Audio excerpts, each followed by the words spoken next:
U malom planinskom mestu, skrivenom među gustim šumama i starim putevima koje je magla gutala već pred zalazak sunca, postojala je priča koju su meštani izgovarali samo tiho, skoro šapatom. Nije bila zapisana ni u jednoj knjizi, nije se učila u školi, niti se o njoj govorilo pred decom. Ipak svi su znali za nju. Stariji su je sjećali kao upozorenje, mlađi kao jezivu legendu, a oni koji su bili dovoljno hrabri da je istraže. Često bi zažalili što su ikada postavili prvo pitanje. Priča je govorila o devojčici koja se pojavlja na fotografijama. Ne na svakoj, ne uvek odmah, ali dovoljno često da izazove jezu, na starim porodičnim slikama, na turističkim fotografijama, na snimcima napuštenih kuća.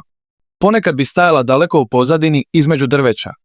Ponekad bi bila tik uz ljude koji su se slikali, iako se niko nije sjećao da je tog dana i ikada bila tu. Uvek ista, bleda haljina, duga tamna kosa, oborena glava i lice koje se nikada nije sasvim jasno vidjelo. Sve je ponovo počelo onog dana kada je u to mesto stigao mladi novinar po imenu Viktor. Nije bio poznat, ali je imao ono što je dovoljno da čovjeka odvede predaleko, radoznalost koja ne ume da stane. Radio je male dokumentarne priče za lokalni kanal, a u posljednje vrijeme ga je najviše zanimalo sve što ima prizvuk misterije. Nestanci, legende, napuštena mesta, crkve bez zvona, groblja bez imena. Bio je uvjeren da ljudi ne traže istinu, već osjećaju strah, napetost, nešto što će ih naterati da pogledaju preko ramena dok gledaju video. Zato je, kad je čuo za priču o devojčici sa fotografija, odmah znao da je pronašao sljedeću temu. Prvog dana niko nije želeo da priča s njim. U kafani na ulazu u mesto starci su čutali dok je pitao. Žena za pultom samo ga je kratko pogledala i rekla da su mladi danas spremni da diraju sve što ne razumeju. Jedan čovjek mu je tiho rekao da ode pre mraka i da ne postavlja ista pitanja na više mesta, jer ne voli ona kada se mnogo govori o njoj. Viktor se samo nasmijao. Bio je navikao na takve reakcije. Ljudi vole da hrane misteriju čutanjem, mislio je. Što su zatvoreniji, to priča izgleda veća. Ipak, predeće je saznao za jedinu osobu koja bi možda mogla nešto reći, staru Milenu, udovicu koja je živjela sama u kući na kraju sela, tik uz stari put kojim više niko nije prolazio. Milena ga je dočekala bez iznenađenja kao da ga je očekivala. Bila je sitna, pogrbljena, sa tankim prstima i pogledom koji nije lutao, već probadao. Nije mu ponudila da sedne odmah. Prvo ga je pitala nosi li kameru. Kad je potvrdio, rekla mu je da je ostavi napolju. Kad je poslušao, pustila ga je unutra. Kuća je mirisala na vlagu, vosak i star papir. Po zidovima su visile izbledele slike nepoznatih ljudi, a sat u uglu sobe nije radio, iako je kazaljka na sekundar i dalje povremeno trzala. Milena ga je dugo čutke posmatrala, a onda rekla, ti ne dolaziš da saznaš istinu. Dolaziš da je snimiš, a to je mnogo gore.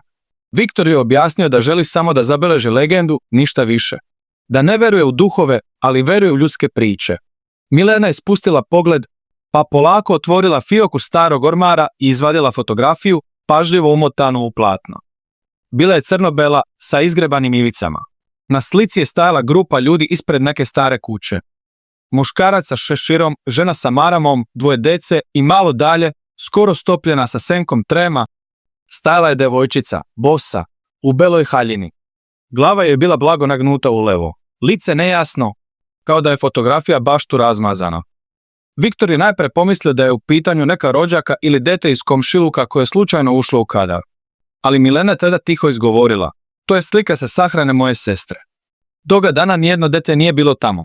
Viktor je podigao pogled. Milena nije trepnula. Rekla mu je da to nije jedina slika. Kroz godine se devojčica pojavljivala na različitim fotografijama, u različitim kućama, na različitim mestima. Nije birala porodice, nije birala povode. Nekad bi se pojavila samo jednom, a nekad bi se vraćala na svakoj sljedećoj fotografiji sve bliže i bliže objektivu. Ljudi su prvo mislili da je greška, onda da je šala.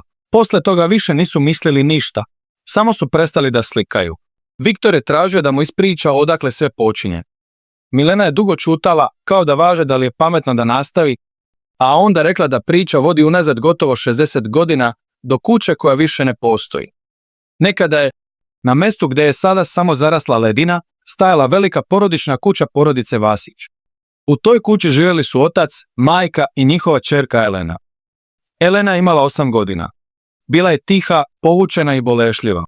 Retko je izlazila među drugu decu, pa su neki pričali da je čudna, a drugi da je samo usamljena. Voljela je da crta, da sedi pored prozora i gleda put kojim niko ne prolazi i da u svesku zapisuje imena ljudi koje nikad nije upoznala. Njena majka je jednom rekla da devojčica često govori kako vidi one koji će tek doći. Ljudi su to prihvatali kao dečju maštu sve dok jednog novembarskog jutra Elena nije nestala. Nije bilo tragova provale, nije bilo otisaka u blatu, nije bilo vriska koji bi iko čuo. Samo prazna soba i otvoren prozor. Otac je tvrdio da je neko odveo dete. Majka je govorila da je sama izašla. Neki su šaputali da se porodica bavila nečim čudnim, da su u kući noću gorela svetla i kad svi spavaju, da su se čule molitve koje nisu bile hrišćanske. Ali ništa nikada nije dokazano. Elena nikada nije pronađena. Posle njenog nestanka, njena majka je poludela. Mesecima je hodala selom noseći malu fotografiju i pokazivala je svima. Govorila je da je njena ćerka i dalje tu, da stoji iza ljudi, da ih gleda, da pokušava da se vrati. Ljudi su je sažaljevali, pa izbjegavali, a zatim potpuno prestali da pominju njeno ime. Godinu dana kasnije kuća Vasića izgorela je do temelja. Požar je bio čudan. Nije zahvatio obližnje drveće, nije se proširio, nije ostavio skoro ništa osim gareži i jednog dela temelja. U zgarištu nije pronađeno telo. Samo okvir od dečjeg kreveta i nekoliko metalnih predmeta istopljenih u oblik koji niko nije mogao da objasni. Posle toga selo je rešilo da ćuti. Ne zbog poštovanja prema mrtvima, nego zato što su se događaji nastavili. Nekoliko porodica koje su u svojim kućama čuvale stare fotografije iz tog perioda počele su da primećuju istu devojčicu na slikama. Nekima je bila u dvorištu, nekima na prozoru. Jednom starom učitelju pojavila se čak na fotografiji svadbe njegovog sina, iako se događaj odigrao 20 godina nakon njenog nestanka. Viktor je slušao bez prekidanja. Priča je bila bolja nego što je očekivao, mračnija, dublja, savršena za njegov kanal, ali više od same priče počela ga intrigirati ozbiljnost kojom je Milena govorila. Nije zvučala kao žena koja straši decu. Zvučala je kao neko ko pamti nešto što bi voleo da je zaboravio. Kada je pitao da li je ikada neko pokušao da istraži sve do kraja, Milena je klimnula. Rekla je da jeste. Pred 20 godina jedan fotograf iz grada došao je zbog iste priče. Hteo je da sakupi sve slike na kojima se pojavljuje devojčica i napravi izložbu. Bio je uveren da će otkriti obrazac, možda čak i da dokaže kako je sve posljedica duple ekspozicije, loše hemije, fotomontaže ili kolektivne paranoje. 3 nedelje obilazio kuće, skenirao fotografije, razgovarao s ljudima. A onda je nestao. Auto mu je pronađen pored starog puta. Aparat je bio na zadnjem sedištu. U njemu samo jedna fotografija, potpuno crna, osim jednog bledog obrisa koji je ličio na siluetu deteta. Te noći Viktor nije mogao da zaspi. U sobi iznad kafane pregledao je beleške i razmišljao kako da postavi priču. Hteo uvod koji odmah udara. Neki kadar maglovitog puta, zatim fotografija, pa njegov glas. Šta ako vam kažem da postoji devojčica koja se pojavlja na slikama ljudi koje nikada nije upoznala? Znao je da to radi. Znao je kako da napravi atmosferu. Ipak, dok je prelistavao slike koje mu je Milena dozvolila da uslika telefonom, osjetio je nešto čudno. Na jednoj od njih, koju ranije nije detaljno gledao, video je da figura devojčice ne stoji daleko u pozadini, već iza samog fotografa, tačno u pravcu iz kog je slika morala biti napravljena. To nije imalo smisla. Ako je bila iza čovjeka koji slika, kako je onda završila na fotografiji? Sutradan je otišao do seoskog arhiva, male prostorije pri opštini, gdje su se čuvale stare matične knjige, novinski isjeci i nekoliko kartonskih kutija punih prašine. Tamo je upoznao Jovana, bivšeg bibliotekara, koji je pomagao oko dokumentacije. Kad je čuo zašto je Viktor došao, Jovan se vidno uznemirio, ali je ipak pristao da mu pokaže neke spise. U jednoj kutiji nalazili su se novinski tekstovi o nestanku Elene Vasić. Jedan članak je govorio da je prozor u njenoj sobi bio otvoren iznutra. Drugi je spominjao da su psi tragači stali upravo na mjestu gdje počinje stari put prema šumi, a zatim odbili da idu dalje. Treći, mnogo zanimljiviji, bio je rukom dopisan i nikada objavljen. U njemu je stajalo da je jedan svedok te noći video devojčicu kako stoji nasred puta, mokra do kolena i gleda prema kući, iako je, po zvaničnoj verziji, tada već nestala. Viktor je pitao Jovana zašto to nikad nije objavljeno. Stari bibliotekar je rekao da u malim mestima istina nije isto što i ono što se smije izgovoriti. Zatim je dodao nešto još čudnije. Problem sa tom devojčicom nije to što se pojavljuje na fotografijama. Problem je što se vremenom menja. Viktor nije razumeo. Jovan mu je objasnio da su na najstarijim slikama ljudi jedva primećivali njenu siluetu. Posle je postajala jasnija. Na novim fotografijama stajala je bliže. a na posljednjim, onim koje je malo ko imao hrabrosti da gleda predugo, izgledalo je kao da pokušava da izađe iz same slike. Kao da joj nije dovoljno da bude viđena, rekao je Jovan. Kao da pokušava da se vrati. Te reči su Viktoru ostale u glavi dok je istog popodneva krenuo ka ledini na kojoj je nekada stajala kuća Vasića. Mesto je bilo tiho na onaj neprijatan način na koji priroda ume da bude tiha, kao da i ptice namjerno zaobilaze određeni komad zemlje. Korov je bio visok, a među travom su se još uvijek vidjeli delovi kamena i nagorelih temelja. Viktoru nije trebalo mnogo da pronađe ostatke bunara i zarđale delove ograde. Postavio je kameru, uključio snimanje i počeo uvodni kadar. Govorio je sigurno, uvežbano, sa onim polupauzama koje prave napetost. Ali dok je pričao, vetar je naglo stao. Ne postepeno, ne prirodno, samo je stao, kao da je neko presekao zvuk sveta. Okrenuo se prema kućišta kamere da proveri kadar i tada mu se učinilo da je iza njega, tamo gdje nije bilo ničega osim šiblja, na trenutak stajala figura deteta. Trepnuo je, više ničega nije bilo. Prišao je mestu, pregledao travu, pogledao ekran kamere. Na snimku se nije vidjelo jasno, ali na jednom frejmu, tačno između dve njegove rečenice, stajala uspravna tamna silueta. Premala da bude odrasla osoba. Previše mirna da bude senka grana. Viktor je prvi put tog dana osjetio pravo uznemirenje. Te večeri otišao je ponovo kod Milene. Ovog puta nije zvučao kao neko ko traži dobru priču. Zvučao je kao neko ko hoće potvrdu da nije lud. Kad joj je pokazao kadar sa kamere, Milena je zatvorila oči i tiho rekla: "Sad te vidjela." Pitao je šta to znači, ali ona je odmahivala glavom, kao da zna više nego što sme da kaže. Posle duge tišine rekla je da se devojčica ne pojavljuje svakome. Pojavljuje se onima koji traže previše.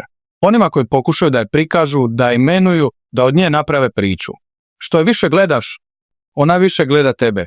Viktor je želeo da ode, ali ga je Milena zaustavila i dala mu mali zamotuljak. U njemu je bio stari ključ i presavijeni papir.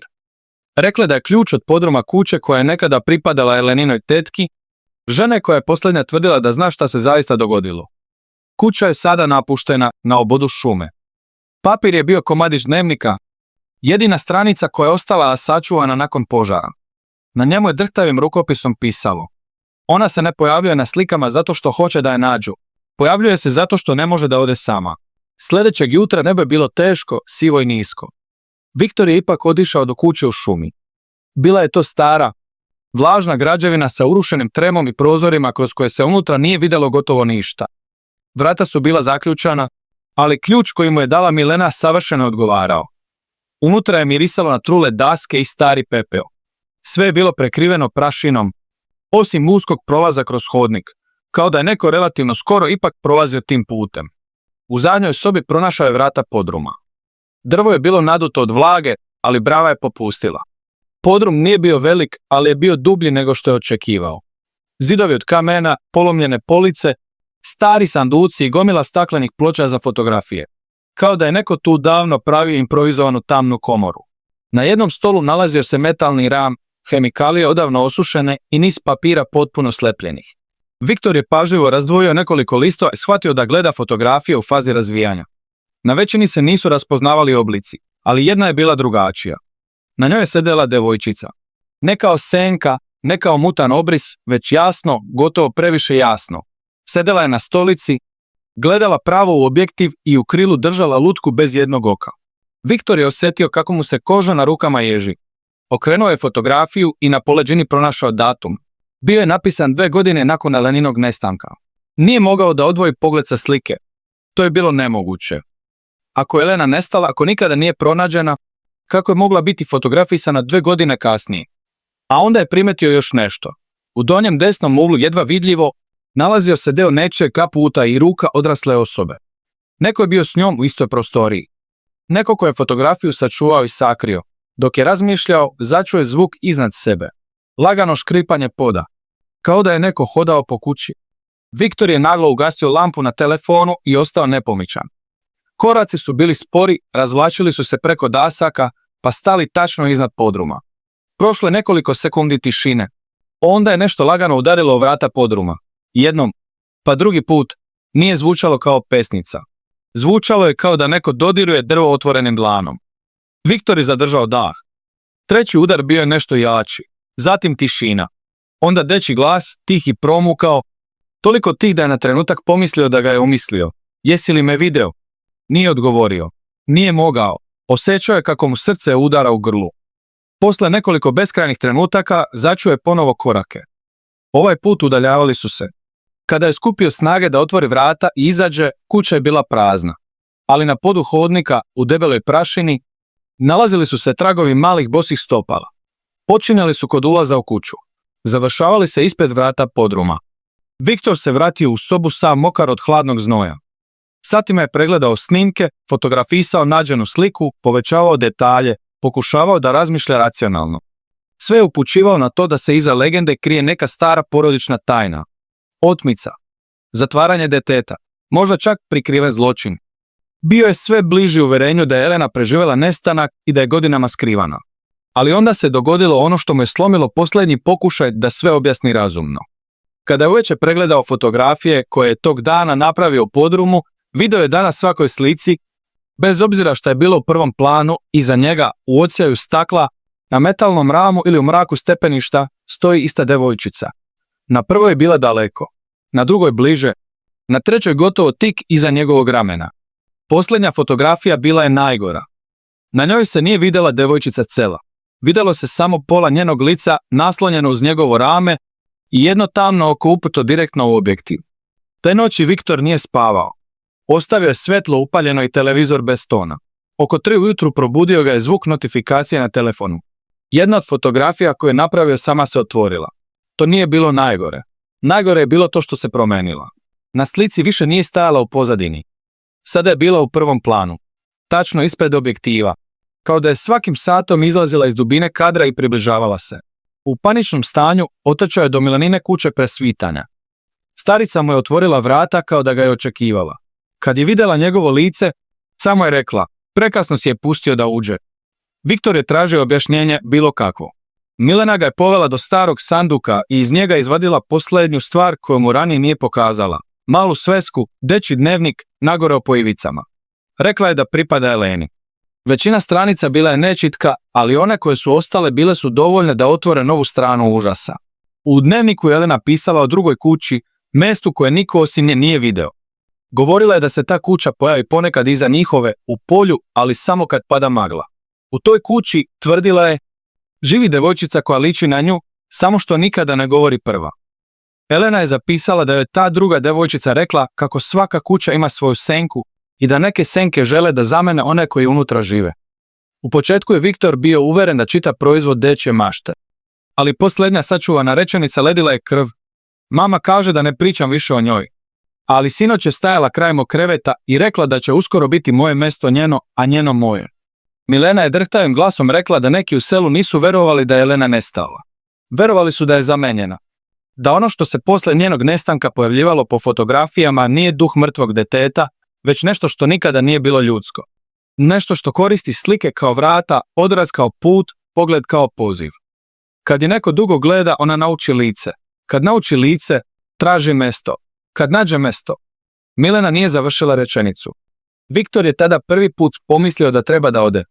Da ostavi sve, spakuje stvari i vrati se u grad. Ali ljudi poput njega retko staju na ivici. Uvek žele još jedan dokaz, još jedan kadar, još jedno objašnjenje. Zato je, uprkos strahu koji mu je već stezao grudi, odlučio da se vrati na ledinu noću. Verovao je da će tamo, na mjestu gdje je sve počelo, naći odgovor. Možda i završetak. Poneo je kameru, lampe, diktafon i fotografiju iz podruma.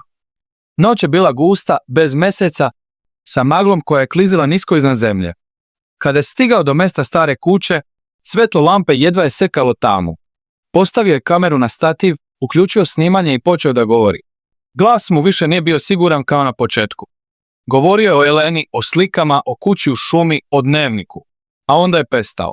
Jer je iza kamere, tamo gdje je malo pre bila prazna ledina, sada stajala devojčica. Ovog puta nije bila mutna, nije bila senka. Stajala je bosa u bledoj haljini, sa mokrom kosom zalepljenom uz lice. Ruke su joj bile spuštene niz telo. Glava blago nagnuta. I dalje joj se lice nije vidjelo sasvim, kao da ga magla namerno skriva. Viktor nije mogao da se pomeri. Nije znao da li da beži, govori, moli ili zatvori oči.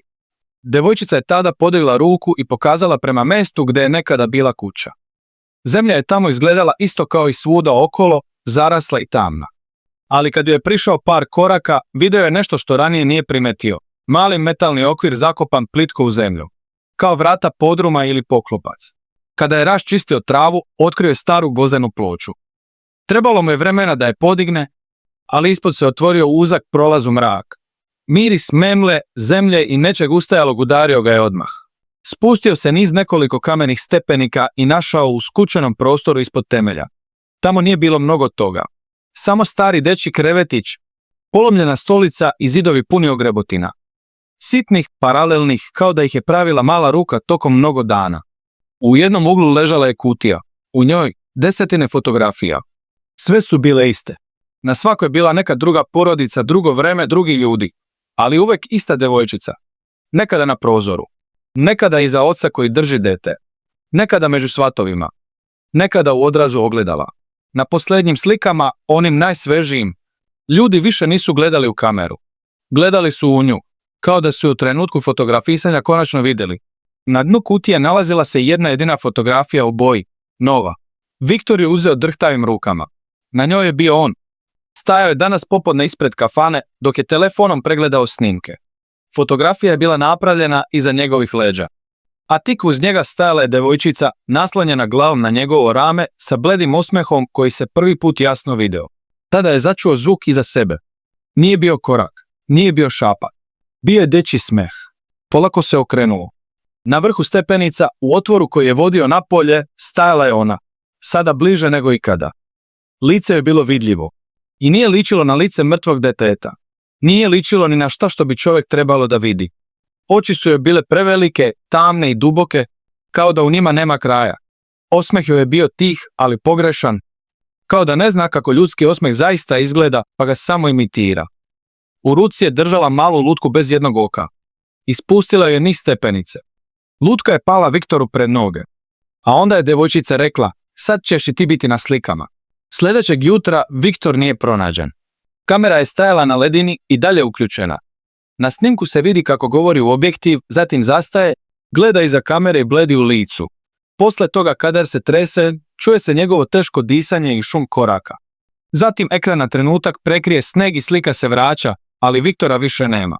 Kamera i dalje snima praznu ledinu još čitavih 40 minuta. Pri samom kraju, na ivici kadra, pojavljuje se devojčica. Prilazi polako. Saginje se prema kameri. I pre nego što snimak stane, prvi i jedini put jasno se vidi njeno lice kako šapuće nešto u objektiv. Snimak je kasnije pregledan više puta, ali niko nikada nije mogao sa sigurnošću da kaže šta je izgovorila. Neki tvrde da je rekla, isti je kao ostali. Drugi su uvereni da je šapnula, još jedan. A neki, oni koji su snimak gledali sami, zaklinju se da nije rekla ništa od toga. Kažu da je izgovorila njihovo ime. Posle Viktorovog nestanka, priča je ponovo utihnula. Kamera je završila u policiji. Fotografije su nestale. Ledina je ograđena. Ljudi su još manje pričali nego ranije, ali legenda nije stala. Naprotiv, počela je da se širi. U godinama koje su sledile, na internetu su se povremeno pojavljivale čudne slike.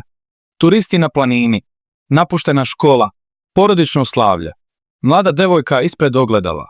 Na prvi pogled ništa neobično, a onda bi neko u komentarima uočio istu figuru u pozadini. Bosa stopala, bela haljina, kosa preko lica i svaki put kada bi se slika zoomirala, izgledalo bi kao da je bliže nego prošli put. Danas u tom mestu skoro da više niko ne koristi stare fotoaparate. Neki i dalje veruju da je sve samo mit koji je prerastao u kolektivni strah. Drugi tvrde da je dovoljno da 3 puta pogledaš njenu sliku prespavanja i počeće da se pojavljuje i na tvojim fotografijama. Ali najjezivije upozorenje ne dolazi od legendi, već od ljudi koji su izgubili nekoga. Postoji nekoliko porodica koje tvrde da su posle nestanka svog člana na posljednjoj zajedničkoj slici primetili nju. Uvek istu, uvek tihu, kao da ne dolazi po mrtve. Kao da dolazi po one koji još nisu shvatili da su već izabrani. I možda je upravo to ono najstrašnije u celoj priči. Ne to što se pojavljuje, ne to što je vide samo neki, nego to što niko ne zna da li ona zaista nestala devojčica Elena. Ili nešto što je njeno lice uzelo kao masku.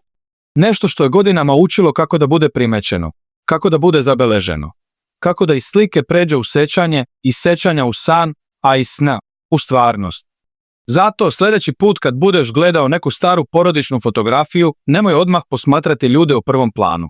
Pogledaj drveće iza njih, prozor u kući, kraj hodnika, odsjaju staklu. Uvećaj tamo gdje na prvi pogled nema ničega. Jer nekad nije problem ono što se jasno vidi, nego ono što je dovoljno strpljivo da godinama čeka da ga konačno primetiš. A ako na nekoj slici ugledaš devojčicu bose noge, sa glavom blago nagnutom i licem skrivenim ispod mokre kose, ne pokazuj je nikome. Ne zumiraj. Ne čuvaj fotografiju. I šta god radio, nemoj praviti novu